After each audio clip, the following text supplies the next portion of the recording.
오늘 예수적 사고라는 제목으로 오늘 마태복음 말씀을 우리 한번 들여다보도록 하겠습니다. 우리 성도 여러분, 사진이 있습니다. 지금 당장 목이 말라 우리 물 한 컵을 보았는데 이 물이 담긴 이 컵을 보고 우리 성도님들은 뭐라고 이야기하시겠습니까? 이렇게 이야기들 하겠죠. 물이 반밖에 남지 않았네, 혹은 물이 반이나 남았네, 이렇게들 이야기하곤 합니다. 사람들은 이러한 물 한 컵을 보고도 긍정적인 반응과 부정적인 반응이 있습니다. 요즘 우리 학생들에게 아주 인기 있는 우리 걸그룹 장원영은 이렇게 긍정적인 이야기를 했는데요. 빵을 사려고 앞에 기다렸는데 앞 사람이 다 빵을 사가서 앞에 품절이 됐다고 합니다. 많은 사람들은 이러한 상황 속에서 매우 부정적인 반응을 일으킬 텐데, 이 장원영이 이렇게 이야기했습니다. 앞 사람이 모든 빵을 다 사갔지만 나는 새로 나온 빵을 살 수 있지 않나? 난 너무나 행운에 가득한 사람이야 하면서 이야기했다고 합니다. 이 한마디가 많은 사람들에게 큰 신드롬을 일으켜서 이러한 사고를 원형적 사고라고 사람들이 이야기하고 있습니다. 또 우리나라를 대표하고 있는 축구선수 손흥민은 이렇게 이야기를 했다고 합니다. 잔디가 너무 안 좋은 상황이었습니다. 잔디가 안 좋잖아? 그러면 그냥 좋다고 생각하면 돼. 많은 선수들 사이에서 이렇게 웃으면서 이야기했는데, 이러한 세계적인 선수 손흥민 선수도 이런 긍정적인 사고를 사람들이 흥민적 사고라고 이야기하곤 합니다. 요즘 사회에서는 땡땡적 사고, 이게 칭하는 것이 트렌드라고 합니다. 손흥민처럼 장원영처럼 생각하는 것, 그런 땡땡적 사고, 이러한 연예인들의 태도를 그저 칭찬하는 것에 멈추는 것이 아니라 그들의 생각을 자신의 삶에, 자신의 일상에 실천하려고 노력한다고 합니다. 그렇다면 우리 그리스도인들은 어떤적 사고를 살아가야 할까요? 우리도 삶 속에서 어려움이 있을 것이고 힘듦이 있을 것입니다. 그러한 상황 속에서도 우린 원형적 사고, 흥민적 사고로만, 그저 긍정적인 사고로만 이겨낼 수 있을까요? 우리는 그저 인플루언서, 연예인들의 사고를 따라가는 것이 아니라 우리는 예수적 사고를 따라야 됩니다. 그렇다면 예수적 사고가 무엇일까요? 어떻게 행동해야 되는 것이 예수적 사고일까요? 오늘 다 함께 말씀, 우리 마태복음 4장 1절과 2절을 다 같이 읽겠습니다. 시작! 그때 예수께서 성령에게 이끌려 마귀에게 시험을 받으러 광야로 가사 40일을 밤낮으로 금식한 후에 줄이신지라. 아멘. 예수님께서는 먼저 성령에 이끌려 어디로 가시게 됩니까? 바로 광야로 가게 됩니다. 이 광야는 어떠한 곳일까요? 처음에 사진으로 보다시피 정말 많은 것들이 없는 땅입니다. 그저 허허벌판인 이 땅인 거죠. 척박함 그 자체인 그 광야, 그 고독한 그 광야에 누가 이끌었냐? 바로 성령이 이끌었습니다. 사랑하는 성도 여러분, 성령에 이끌려 광야에 가게 된 그 예수님, 우리가 만약에 성령에 이끌려 광야로 가게 됐다면 어떠한 마음을 가지게 될까요? 그 허허벌판인 그 광야 속 한가운데 우리가 서 있다면 두려울 것입니다. 그저 그냥 두려운 것이 아니라 엄청난 그 두려움에 휩싸일 것입니다.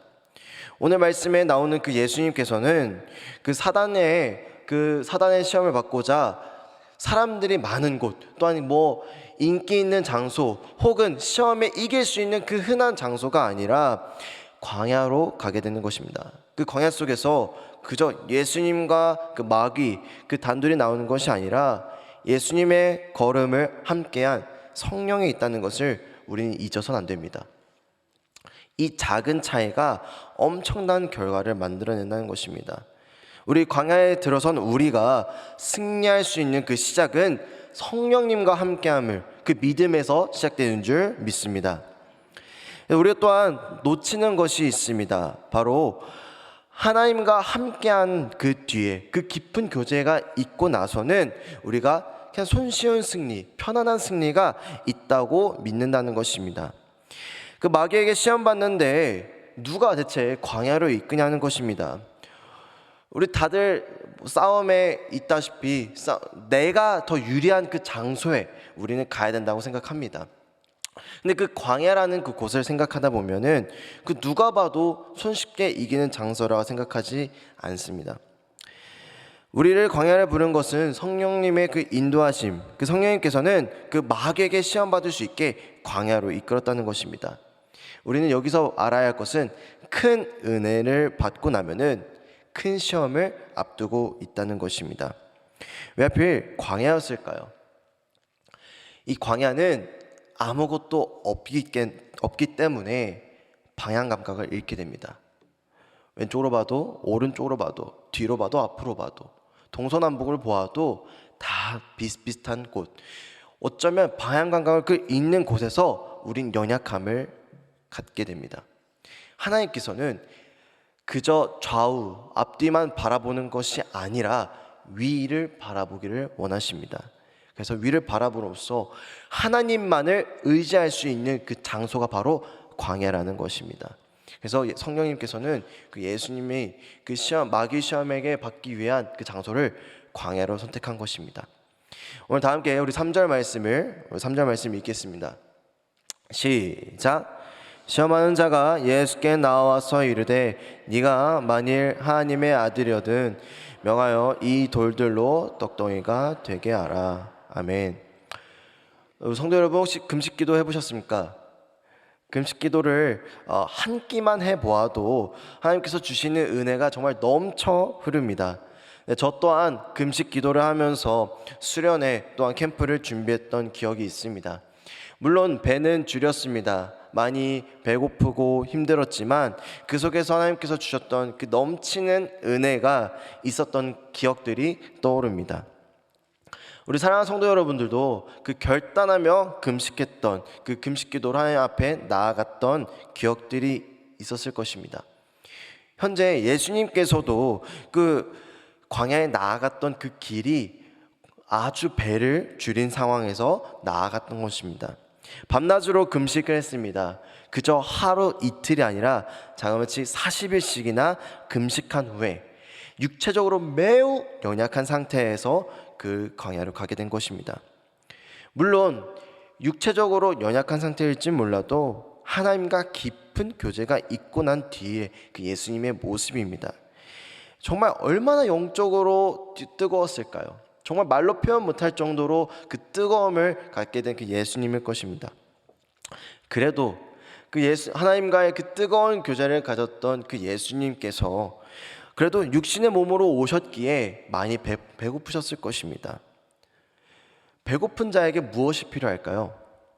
네, 바로 음식입니다. 배고픈 자는 바로 음식을 먹어야지 힘을 낼 수 있습니다. 그 시험하는 자, 그 마귀는 바로 그 부분을 바로 캐치하고 그 틈을 비집고 들어옵니다. 우리가 하나님 앞에 얼마나 영적으로 충만했을지라도 우리에게는 그 육신의 필요가 존재하고 그것을 채워줘야지만 우리가 해결되는 문제가 있습니다. 마귀는 그 부분을 놓치지 않았습니다. 그 부분을 집요하게 파고드는 것입니다. 그러고선 예수님께 이야기합니다. 당신이 하나님의 아들이면 이 돌들을 떡으로 되게 해보아라. 이 돌들을 떡으로 만들어라. 이야기합니다. 우리 예수님께서 이 돌들을 떡으로 만든 능력이 없으십니까? 능력이 있으신 분입니다. 그 사실을 믿으십니까? 예수님께서 마치 정말 40일 동안 금식기도 다 마쳤으니 정말 그 고생 끝에 낙이 온다고 그 떡을 먹음으로써 얼마나 큰 기쁨을 또 누리겠습니까? 그래서 그 마귀는 계속 이야기합니다. 돌을 떡으로 만들어라. 이 속에서 마귀의 전략은 과연 무엇일까요? 예수님께서 자신의 육신의 그 필요함을 집중하도록 이야기하는 것입니다. 그 가장 당장 필요한 것, 그 육신의 그 배고픔을 채우는 것입니다. 영적으로 충만했음에도 불구하고 여전히 해결되지 않은 그 남아있는 그 육신의 그 필요를 자각하게 만드는 것입니다. 정말 이 마귀는 교묘하게 우리에게 문제를 야기합니다. 순서만 살짝 바꿉니다. 먹고 구하라. 그러니까 먼저 먹고 하나님께 구하라. 하나님께 나아가라. 하나님께 먼저 나아가고 먹는 것이 아니라 먹고 구해라. 순서만 바꿔도 되지 않을까? 하며 이 마귀가 이 정말 교묘하게 시험을 빠뜨리고 있습니다. 어떻게 보면은 별로 눈치가 채지 못할 정도로 교묘하게 우리를 속이고 있습니다. 먼저 배고프니까 먼저 먹어야 할 수 있잖아? 금강산도 19경인데 먹고 나서 할 수 있잖아? 하며 정말 교묘하게 우리를 속이고 우리를 시험하고 있습니다. 믿음 하나면 다 될 줄 알았는데 여전히 해결되지 못한 그 해결이 필요한 육신의 문제들이 우리를 계속 너무 뼈아프게 남아 있습니다. 오직 의인은 믿음으로 말미암아 산다고 했는데 그걸로 다 살 수 없다고 살 수 없다고 생각을 만들게 되는 것입니다. 현실의 문제 속에 믿음에 대한 회의감을 계속 야기시킵니다. 그 믿음이 너를 배불리게 해? 지금 당장 육신의 배고픔을 해결해야 되지 않아? 어쩌면 그러한 그 속삭임이 합리적일 수 있습니다. 우리가 겉으로 보기에는 그게 당연하다고 생각할 수 있습니다. 급한 불을 끄는 게 어쩌면 당연할지도 모르죠. 하지만 우리는 잊지 말아야 할 것은 우리는 믿음으로 살아야 되는 것입니다. 우리 다 함께 4절 말씀 함께 읽겠습니다. 시작. 예수께서 대답하여 이르시되 기록되었을 때 사람이 떡으로만 살 것이 아니요 하나님의 입으로부터 나오는 모든 말씀으로 살 것이라 하였느니라 하시니. 예수님께서는 이렇게 말씀하십니다. 기록되었을 때 어디에 기록되었을까요? 바로 신명기 8장 3절의 말씀, 이 기록된 말씀을 가지고 유혹을 이기십니다. 하나님의 아들도 그 유혹을 이길 때에는 말씀으로 이긴다는 것입니다. 우리 사랑하는 성도 여러분, 우리 예수님께서도 말씀으로 이기셨는데 우리 성도님들도 그 문제 가운데서 말씀으로 승리하기를 간절히 소망합니다. 시험에 이기려면 말씀이 곧 생명이고 그 말씀이 곧 능력인 줄을 우리가 믿어야 되는 것입니다. 사람이 떡으로만 사는 것이 아니다. 오직 하나님의 입에서 나오는 모든 말씀으로 산다. 금식기도 끝에 나오는 그 하나님 예수님의 입에서 나오는 그 말씀입니다. 우리는 하루 이틀 굶은 것이 아니라 그 40일을 금식한 예수님의 모습을 바라봐야 됩니다. 지금 당장 생사의 그 길에 서 있는 예수님의 모습입니다. 정말 생사 앞에 있는 그 예수님마저도 사람이 떡으로만 사는 것이 아니다라고 이야기하는 것입니다. 사랑하는 성도 여러분, 그리스도인이 된다는 것은 예수님이 그 나아가는 길에 우리가 따라 나아가는 것입니다. 예수님께서 먼저 사람이 떡으로 사는 것이 아니라 이 하나님의 입에서 나오는 모든 말씀으로 살 수 있다라고 이야기하셨습니다. 나를 지으신 분도 하나님, 나에게 주시는 분도 하나님이십니다. 그러니 하나님께서 나에게 주시는 그 모든 것을 기억하며 하나님께서 주실 거란 믿음을 갖고 하나님께 나아가야 된다는 것입니다. 그 예수님께서 따르는 길이기 때문에 예수님이 이미 치렀다는 그 시험이라 해서 받았다는 그 유혹으로 인해서 우리가 안 받는 것이 아닙니다. 면제되는 것이 아닙니다.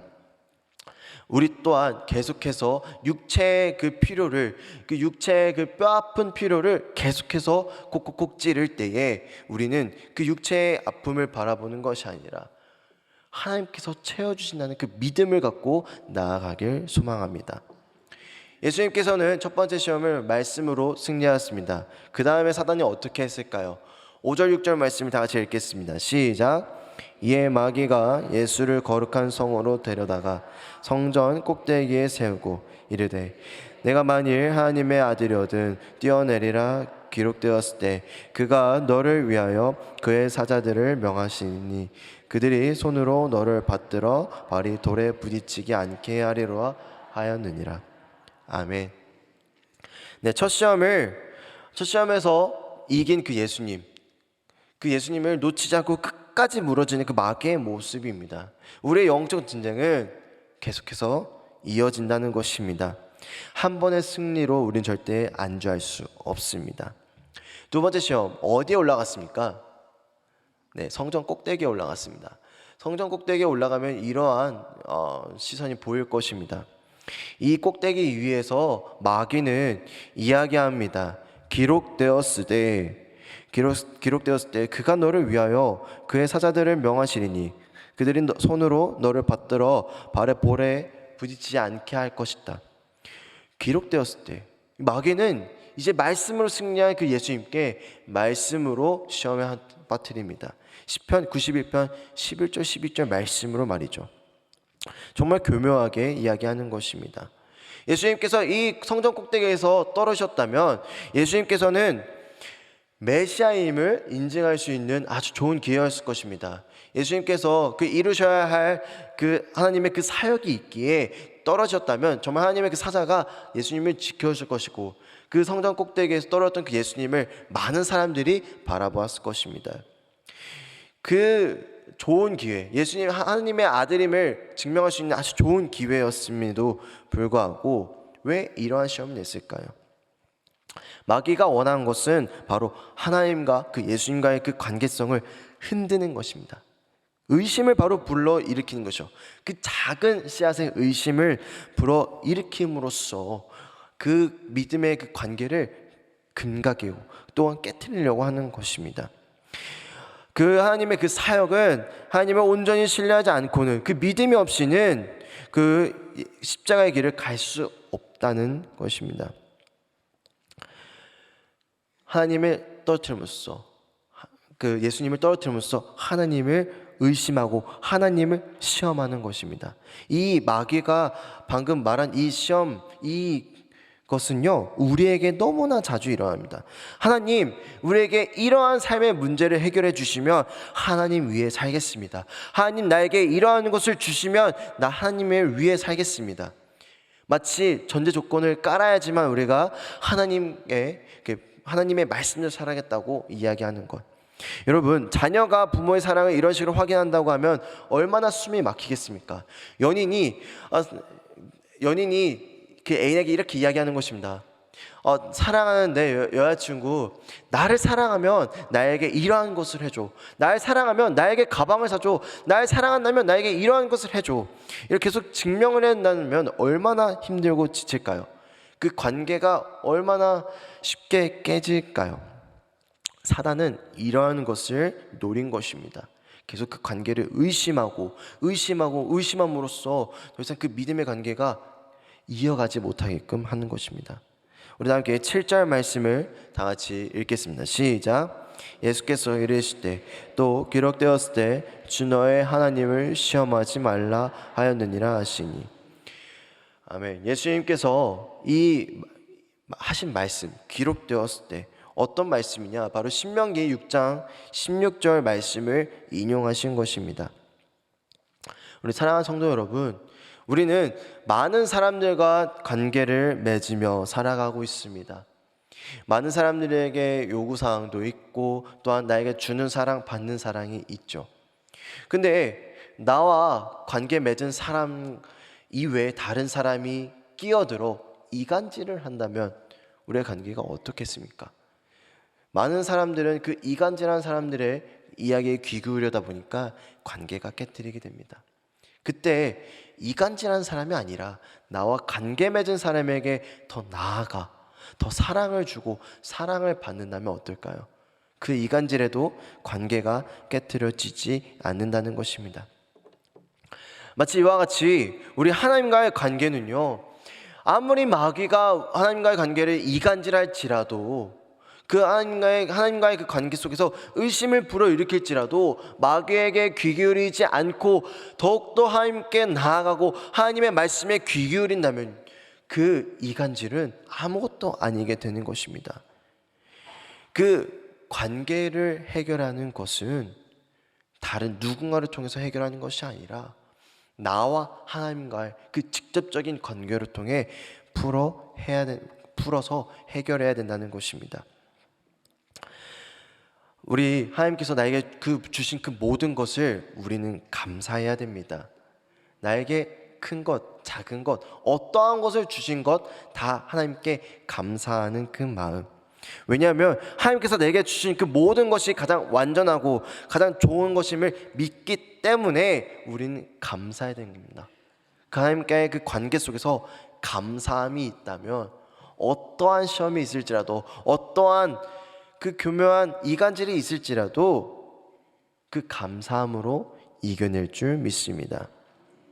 자신의 그 연약함, 그 하나님의 그 사랑과 돌보심에 불신이 찾아올 때 자신의 연약함에 주목하지 마시고 결핍에 주목하지 마시고 감사함으로 이겨내십시오.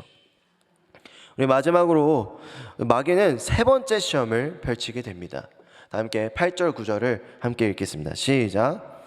마귀가 또 그를 데리고 지극히 높은 산으로 가서 천하만국과 그 영광을 보여 이르되 만일 내게 엎드려 경배하면 이 모든 것을 내게 주리라. 아멘. 말씀을 보니 엎드려 경배하면 천하만국 그 영광을 준다고 이야기합니다. 정말 마귀에게 그러한 능력이 있을까요? 우리는 그 마귀의 그 속삭임에 넘어가지 않기를 간절히 바랍니다. 마귀에게는 그러한 능력이 없습니다. 거짓된 말로 우리를 현혹하고 있는 거지요. 그 말씀 속에 그 영광이라고 나와 있습니다. 이 말씀을 우리 다른 현대 번역본으로 다 같이 읽겠습니다. 시작. 마귀는 다시 예수를 이끌고 아주 높은 산으로 올라가 세상의 모든 나라와 그 화려한 모습을 보여주며. 아멘. 세상의 모든 나라와 그 화려한 모습. 이때 그 영광을 번역했을 때에 그 세상 모든 소유할 수 있는 그 모든 재산과 비옥한 땅, 사람들, 정말 영광스러운 그 모든 것을 가리킵니다. 근데 여기서 재와 질병, 가난, 그 비참한 사람들의 모습은 가려져 있습니다. 그러니까 마귀는 그 화려한 모습, 반쪽짜리 세상 모습만 보여주는 것입니다. 오직 화려한 영광을 통해서 예수님께 나아가고 시험하는 것입니다. 그 어두운 면을 가려 밝은 면만 보았을 때 예수님께서 과연 그 밝은 면을 위하여 이 땅에 오신 걸까요? 예수님께서는 오히려 그 반대되는 어두운 면을 위하여 이 땅에 오셨습니다. 마귀는 그러한 예수님의 사역을 무력화하기 위하여 계속해서 밝은 면을 보여주는 것입니다. 여기서의 포인트는 십자가 없는 영광을 누려라 이것입니다. 고통 없이 영광을 누리라는 것이죠.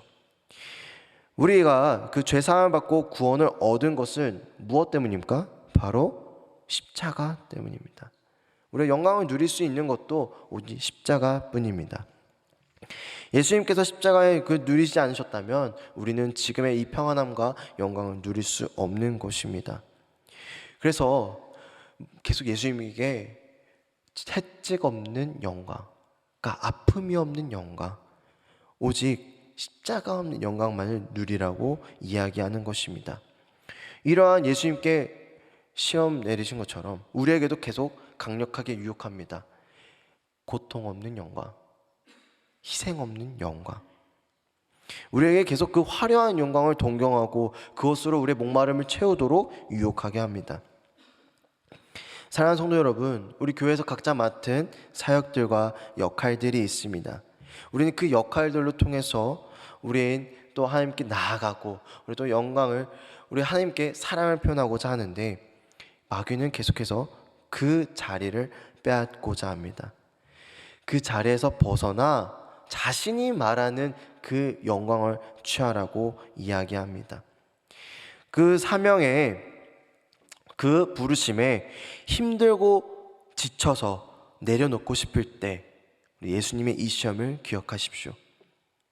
마귀가 계속해서 유혹하는 것입니다. 십자가 없는 그 영광. 사랑하는 성도 여러분, 고난 없는 영광은 없습니다.